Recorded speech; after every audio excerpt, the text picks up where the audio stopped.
नमस्कार दोस्तों, मेरे मित्रों, मेरे साथियों, मेरे स्नेहीजनों और मेरे प्यारे विद्यार्थियों। आज हम वापस आपके सामने मुखातिब हो रहे हैं और इसी के साथ हम अपना व्याकरण का अध्ययन बिंदु लेके आ रहे हैं और वो है अपना अविकारी शब्द। तो मित्रों, मैं आपको यह बता देना चाहूँगा कि हम अविकारी शब्दों में क्रिया विशेषण को हम भली भांति समझ चुके हैं या हम उसको अच्छी तरह से पढ़ चुके हैं।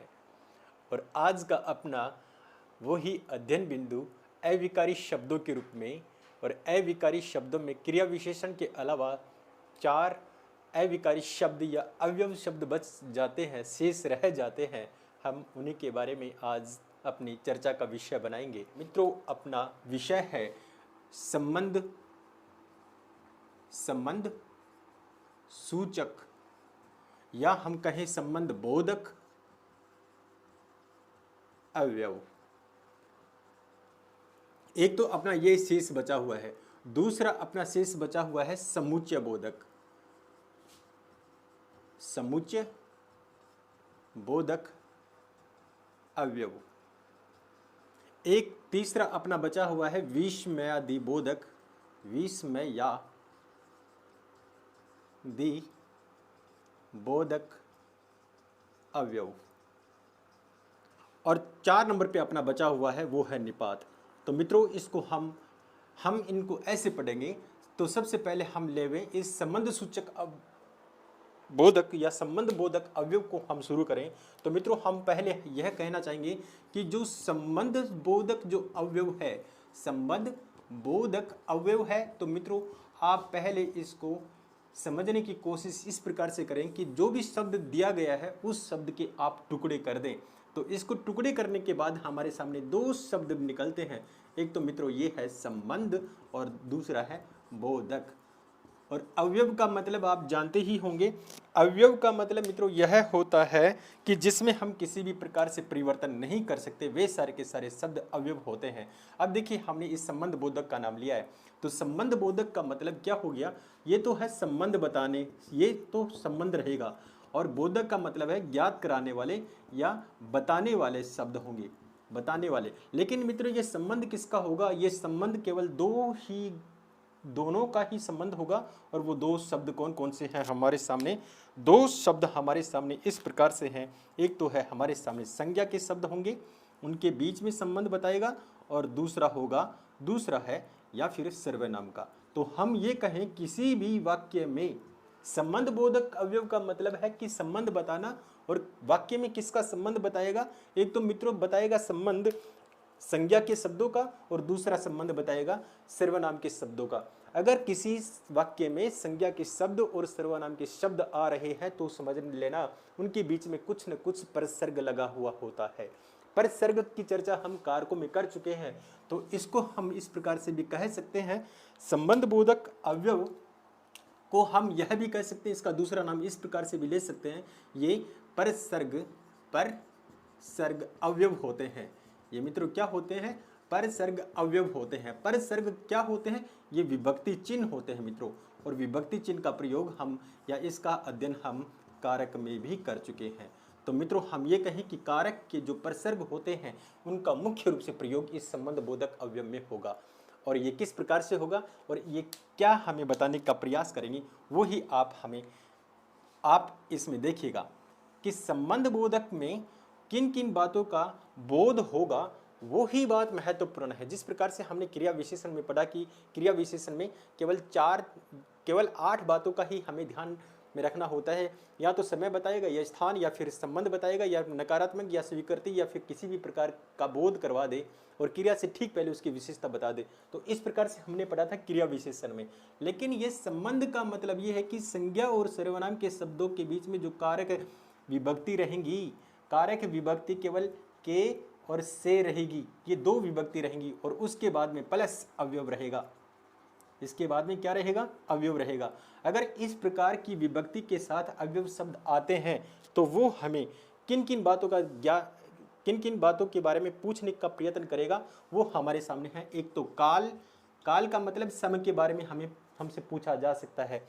एक है स्थान के बारे में पूछ लिया जा सकता है, एक दिशा के बारे में हमसे पूछ लिया जा सकता है, या हम ये कहें कि संबंध बोधक जो अवयव होते हैं, एक तो काल का निर्धारण करेंगे, एक किसका ज्ञान करवाएंगे या किसका बोध करवाएंगे, काल का, स्थान का, या दिशा का, या फिर साधन का बोध करवाएंगे, साधन का बोध करवाएंगे, या फिर हम ये कहें कोई संग या कोई साथ का बोध करवाए, संग या साथ का बोध करवाए। इस प्रकार की घटनाएं किसी वाक्य में आती हैं तो समझ लेना उसके साथ के विभक्ति रहेगी या फिर से विभक्ति रहेगी। इस प्रकार की विभक्ति का प्रयोग ये तो संज्ञा या सर्वनाम के ठीक बाद में होगा, संज्ञा या सर्वनाम शब्द के ठीक बाद में रहेगी, क्या, के या से। अगर इस प्रकार की विभक्ति के साथ कोई अविकारी शब्द आता है तो समझ लेना कि वे संबंध सूचक या संबंध बोधक अवयव है। जैसे मैं उनके नाम लूँ, जैसे मैं इनके नाम लूँ, किनके, इन विभक्ति चिन्हों के साथ अवयव का प्रयोग कौन कौन से किस किस रूप में होगा उसी के बारे में हम देखें। जैसे हमने लिख दिया के साथ, के साथ, के नीचे, के सहित या सहित अकेले भी, के आगे, के पीछे। इस प्रकार के ये के विभक्ति चिन्ह आ रहा है या से विभक्ति चिन्ह आ रहा है, किसके बाद में, या तो संज्ञा के बाद में आ रहा है या फिर सर्वनाम शब्द के बाद में आ रहा है, तो समझ लेना कि वे संबंध बोधक अवयव ही होगा। जैसे हम एग्जाम्पल के तौर पे हम इसे पढ़ें, एग्जाम्पल हमारा ये कहता है, जैसे हम ये कहें, जैसे हम एग्जाम्पल ये लें, पेड़ के नीचे कुछ पड़ा है, पेड़ के नीचे कुछ पड़ा है। अब देखिए मित्रों, ये रही संज्ञा पेड़। हमने कहा कि ये संबंध किसका बताएगा, संज्ञा के शब्दों के बीच में संबंध बताएगा। कहाँ, के नीचे, ये क्या है, के नीचे, ये के नीचे क्या है, हमने कहा कि विभक्ति चिन्ह कहाँ आएगी, संज्ञा के ठीक बाद में आएगी, और उसके बाद में क्या आएगा, क्या होगा, अवयव होगा। तो इसका मतलब ये क्या है, ये स्थान का बोध करवा रहा है। ये पढ़ा है, ये क्रिया है, ये मित्रों ये तो होगी क्रिया की विशेषता बताने वाला। ये इस प्रकार से हम कह सकते हैं कि संज्ञा के बाद में जिस प्रकार का भी विभक्ति हो तो समझ लेना कि वो संबंध बोधक अवयव ही होगा। जैसे मैं और भी एग्जाम्पल लूँ, एग्जाम्पल और ले सकता हूँ, जैसे भव्य के जैसा कोई नहीं। अब देखिए ये संज्ञा रही, ये प्रसर्ग रहा, इसके आगे ये अवयव शब्द हो गया। और अवयव मित्रों किसे कहेंगे, अवयव शब्द उसे कहेंगे जिसमें किसी भी प्रकार का परिवर्तन हम कर नहीं सकते। वो ही शब्द क्या है, वे सारे के सारे शब्द ये अविकारी शब्द ही कहलाएंगे। और भी एग्जाम्पल ले लें, जैसे भगवान के अतिरिक्त, भगवान के अतिरिक्त मेरा कौन है। ये देखिए मित्रों, ये क्या है, ये संज्ञा है, ये एक विभक्ति आ गई। ये विभक्ति के ठीक बाद में क्या आ गया, हम अतिरिक्त के अलावा हम ये भी कर सकते थे के अलावा, भगवान के अलावा मेरा कौन है। तो इस प्रकार के विभक्ति चिन्ह के बाद में कोई अविकारी शब्द आता है तो मित्रों उसे ही हम कहेंगे वे संबंध बोधक अवयव होंगे। तो हमें ध्यान क्या रखना है इसमें, संबंध बोधक अवयव में ध्यान ये रखना है कि संज्ञा और सर्वनाम के शब्दों के बाद में के विभक्ति या से विभक्ति रहेगी और उसके बाद में कोई भी अवयव हो सकता है। तो मित्रों इस प्रकार के जो भी शब्द होंगे तो वे अविकारी शब्दों में एक भेद बन जाता है जिसका नाम है संबंध बोधक अवयव। अब इसी के साथ मित्रों दूसरा आता है, दूसरा अपना है समुच्चय बोधक। दूसरा अविकारी शब्द, या हम लेवे 3 नंबर पे जो अविकारी शब्द लेवे, या हम 2 नंबर पे लेवे, 2 नंबर पे अविकारी शब्द लेवे, वो है समुच्चय बोधक अवयव।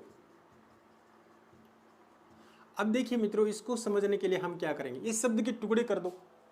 इसका मतलब एक, इसमें 2 शब्द हैं, इसमें 2 शब्द कौन कौन से हैं, एक तो शब्द ये है मित्रों समुच्चय। समुच्चय किसका होगा, ये शब्दों का समूह होगा, या तो शब्दों का समूह होगा या फिर वाक्यांशों का समूह होगा। किसका? वाक्यांशों का समूह होगा।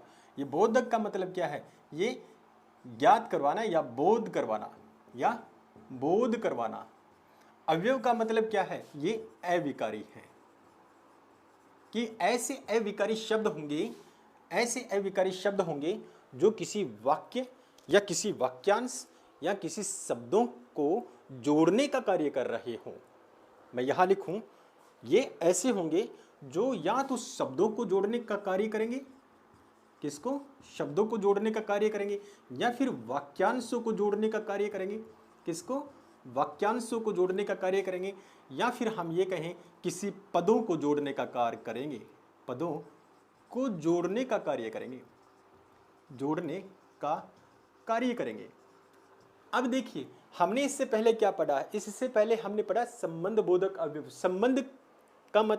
संबंध का मतलब ये था कि संज्ञा और सर्वनाम के शब्दों को जोड़ने का कार्य करेंगे, लेकिन यहां समुच्चय आ रहा है। समुच्चय का मतलब क्या हो गया?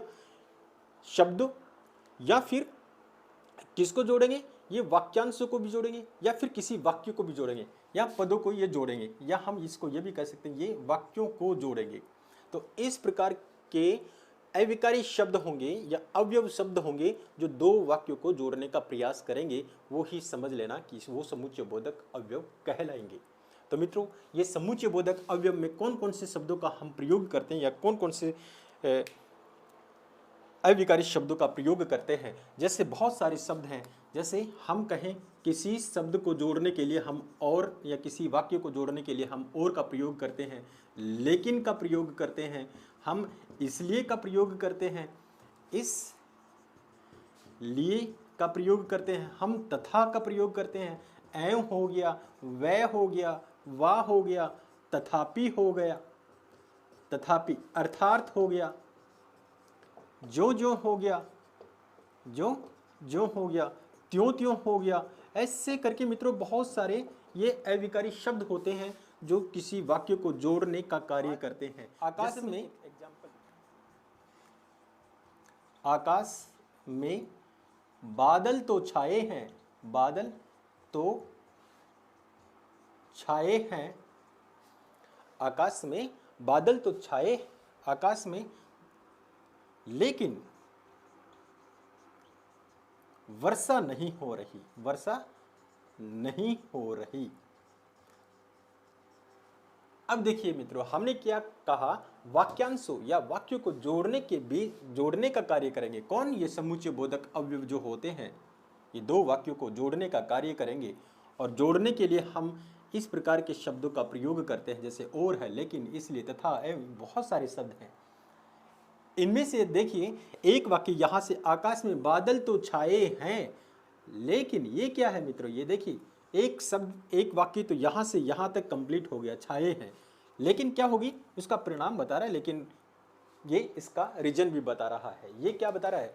ये रीजन बता रहा है। अगर इस प्रकार के संयोजक या संबंध नहीं, इस प्रकार के जो वाक्यों को जोड़ने वाले जो संयोजक होते हैं, वो दो प्रकार के होते हैं मित्रों। एक तो होता है संयोजक और एक होता है वियोजक। संयोजक का मतलब होता है कि दोनों पदों को एक साथ जोड़ देता है और उसका अर्थ एक साथ निकलता है।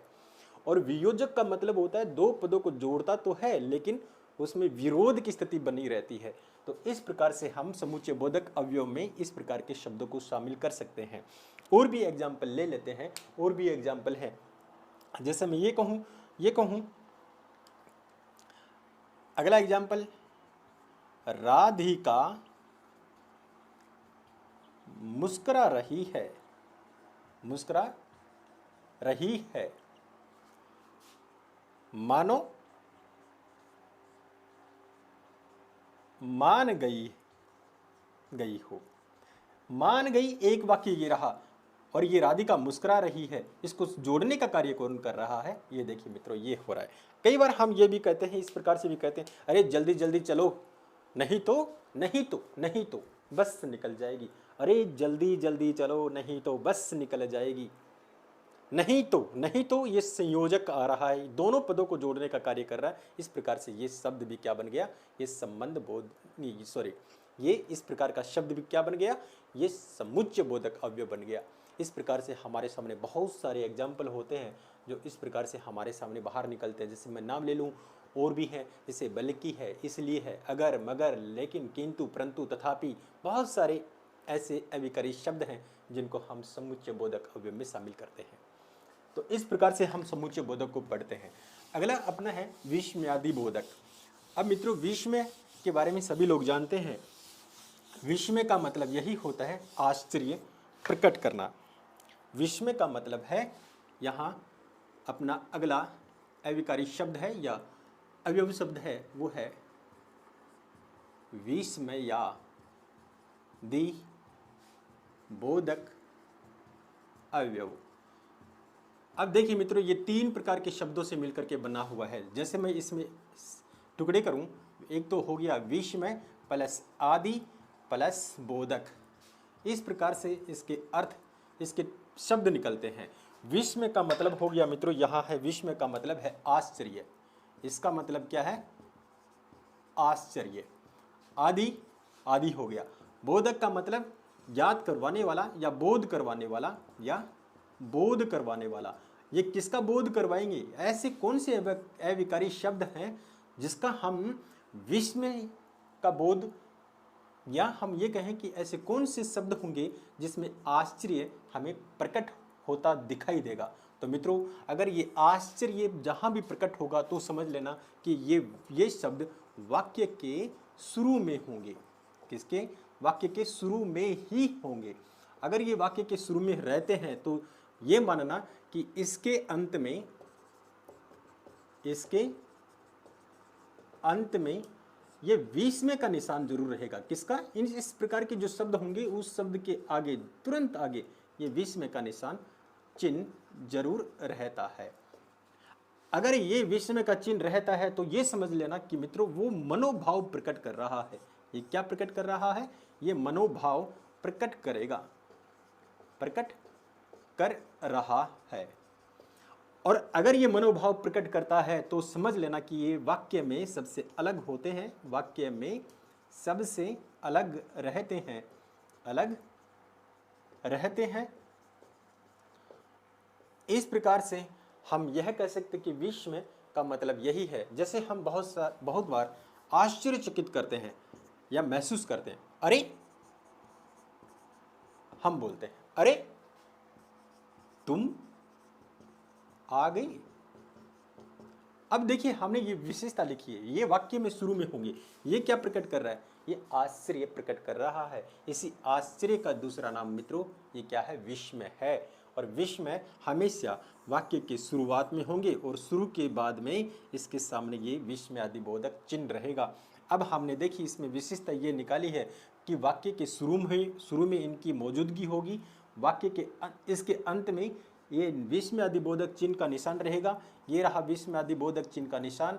ये मनोभाव प्रकट कर रहे हैं। क्या ये मनोभाव प्रकट नहीं कर रहा? देखिएगा, अरे, एक प्रकार से ये मनोभिव्यक्ति को जाहिर कर रहा है।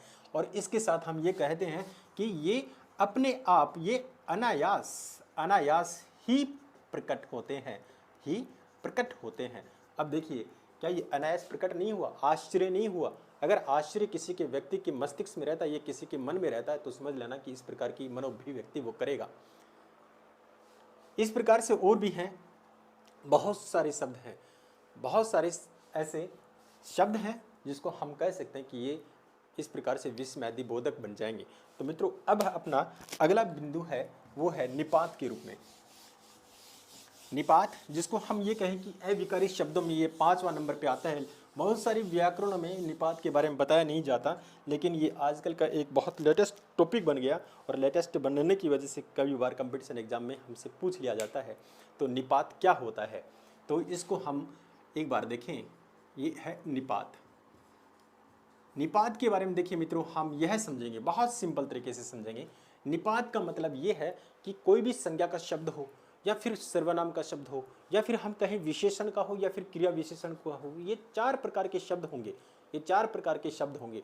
अगर इनके साथ ये जुड़ जाते हैं, इनके साथ जुड़ जाते हैं और जुड़ने के बाद में आप ये मानना कि वाक्य का अर्थ ही ये प्रभावित कर देते हैं, वो ही शब्द हमारे सामने निपात बन जाते हैं। जैसे मैं ये कहूँ कि ये एक तो हमारे सामने क्या बताया, एक तो संज्ञा के शब्द होंगे, एक हमारे सामने होंगे सर्वनाम के शब्द होंगे, सर्वनाम के शब्द होंगे, एक हमने बताया कि विशेषण के जो भी शब्द होंगे, विशेषण के जो भी शब्द होंगे, एक हमने बताया कि क्रिया विशेषण के जो भी शब्द होंगे, क्रिया विशेषण के जो भी शब्द होंगे, ये 4 प्रकार के शब्द होंगे हमारे सामने। अगर इन 4 प्रकार के शब्दों के बीच में, या इन 4 प्रकार बीच में नहीं, इन 4 प्रकार के शब्दों के बाद में, किसके बाद में अगर लगते हैं, क्या लगते हैं, जैसे ही, भी, तक, इस प्रकार के शब्द लगते हैं, तक, मात्र, केवल, सिर्फ, इस प्रकार के शब्द लगते हैं और शब्द लगने के बाद में ये वाक्य पर जोर डालते हैं, वाक्य पर जोर डालते हैं। और जोर डालने का मतलब ये होता है कि वो कार्य केवल वो ही कर सकता है, वो ही कर सकता है। तो समझ लेना कि अर्थ प्रभावित हो गया इनकी वजह से। अगर इस सब प्रकार के शब्दों के बाद में इस प्रकार के शब्द आते हैं या अविकारी शब्द आते हैं और उन पर आने के बाद में वाक्य पर जोर डालते हैं, जोर डालने के बाद में उसका अर्थ प्रभावित कर देते हैं और अर्थ प्रभावित हो जाता है, तो समझ लेना कि वो निपात ही होगा। जैसे एग्जाम्पल ले रहा हूं, आपको एग्जाम्पल के द्वारा समझाऊंगा। जैसे मैंने ये कह दिया कि मैं ही यह कार्य कर सकता हूं। अब देखिए, इसको और कोई नहीं कर सकता, इस कार्य को और कोई नहीं कर सकता। ये करने वाला कौन है? मात्र केवल ये ही है। और ये क्या है? ये मैं क्या है मित्रों? ये सर्वनाम है। अगर इसको हम हटा देते हैं तो हम क्या पढ़ेंगे? मैं यह कार्य कर सकता हूँ, मतलब ये भी कर सकता है और कोई दूसरा भी कर सकता है। और इसका मतलब ये आ गया, ही का प्रयोग होने के बाद में ये आया कि इसके अलावा कोई नहीं कर सकता, कि मेरे अलावा वो कार्य कोई नहीं कर सकता, इस कार्य को केवल करने में मैं ही पारंगत हूँ। इस प्रकार के शब्द आ जाते हैं तो समझ लेना कि वे शब्द निपात बन जाते हैं। जैसे हम बहुत बार अपने व्यवहारिक बोलचाल में इस प्रकार के शब्दों का प्रयोग करते हैं, और इस प्रकार के शब्दों का प्रयोग हम जब करते हैं, हमें पता तो होता है कि हम कहाँ उसका प्रयोग कर रहे हैं, और हम उसको नज़रअंदाज कर देते हैं, व्याकरणिक दृष्टि से हम उनको नज़रअंदाज कर देते हैं। लेकिन कभी भी हम इस प्रकार से ध्यान नहीं देते कि हमने किस प्रकार के शब्दों का किस प्रकार से इस्तेमाल किया है। और इसी प्रकार से अगर हम इस्तेमाल करते हैं तो समझ लेना कि वो वाक्य के ऊपर जोर डालते हैं, और जोर डालने के बाद में उसके अर्थ को प्रभावित कर रहे हैं। अगर अर्थ को प्रभावित करने वाला कोई भी अविकारी शब्द आ जाता है तो समझ लेना कि वे निपात ही बन जाते हैं। तो इस प्रकार से मित्रों अपना ये अविकारी शब्द यहाँ सारे के सारे खत्म होते हैं। तो इसी के साथ मैं शुक्रिया चाहूँगा। धन्यवाद।